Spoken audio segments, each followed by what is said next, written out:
नमस्कार। आज मैं आप लोगों के लिए एक कक्षा 7 का खान पान की बदलती तस्वीर पाठ का सार समझाना चाहती हूँ। सुनिएगा, समझ में आएगा तो लाइक शेयर अवश्य कीजिएगा। यह एक निबंध है।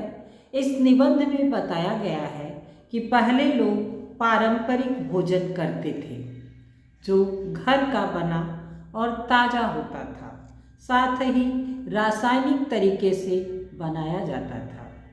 ये भोजन न केवल स्वादिष्ट होते थे बल्कि स्वास्थ्य के लिए भी लाभदायक होते थे। लेकिन आज फास्ट फूड का खाना खाने का प्रचलन अधिक बढ़ गया है। दोस्ती और समय के अभाव में लोग बाहर का खाना ज़्यादा पसंद करने लगे हैं। यह बदलाव केवल स्वास्थ्य पर ही नहीं बल्कि पारिवारिक और सांस्कृतिक विरासत पर भी असर डाल रहा है। पारंपरिक भोजन अब केवल त्योहारों और गांवों तक ही सीमित हो गया है। पाठ हमें यह सिखाता है कि हमें पारंपरिक आहार अपनाना चाहिए और पारंपरिक आहार की परंपरा को संरक्षित रखना चाहिए। इस निबंध में लेखक श्री प्रयाग शुक्ल जी ने आधुनिक युग और पश्चिमी सभ्यता के कारण खान पान की तस्वीरें साझा की है।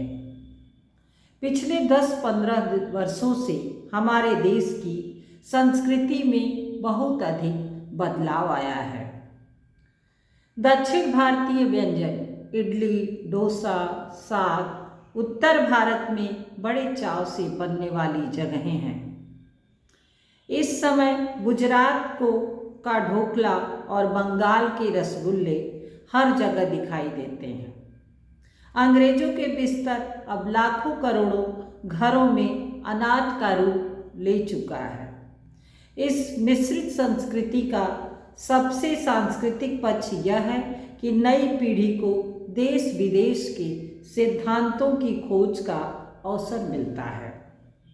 इस समय कामकाजी महिलाएं जल्दी तैयार होने वाले व्यंजन को अधिक पसंद करती हैं, लेकिन हमारे पारंपरिक रीति रिवाजों की मिश्रित संस्कृति की झलक गायब हो गई है।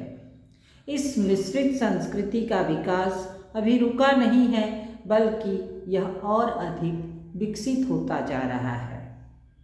लेखक अंत में ये कहना चाहते हैं हमारे प्रयाग शुक्ल जी कि हमारे जो प्राचीन संस्कृति के भोजन थे वो अधिक स्वास्थ्यप्रद थे, वो अधिक लाभदायक थे, उनको भी शामिल करना चाहिए। अब समय के अभाव में हम प्रतिदिन नहीं कर सकते प्राचीन समय के भोजन को शामिल, तो हफ्ते में एक दिन हमारे पुराने जो समय के भोजन थे उनको शामिल करना चाहिए। जैसे साग है, मोटे अनाज का रोटी है, मिक्स अनाज के दाल हैं, ये सब हमको भोजन में नहीं प्रतिदिन तो हफ्ते में एक दिन अवश्य बनाना चाहिए ताकि उससे सबका स्वास्थ्य अच्छा रहे। यही इस पाठ में बताया गया है। मैं आप लोगों को इस पूरे पाठ का वीडियो में एक समझाते हुए भेजूंगी, लेकिन इसको अवश्य सुन लीजिएगा। इतना सुनने से आपको पाठ में क्या बताया गया है यह समझ में आ जाएगा। धन्यवाद। फिर मिलते हैं अगले वीडियो के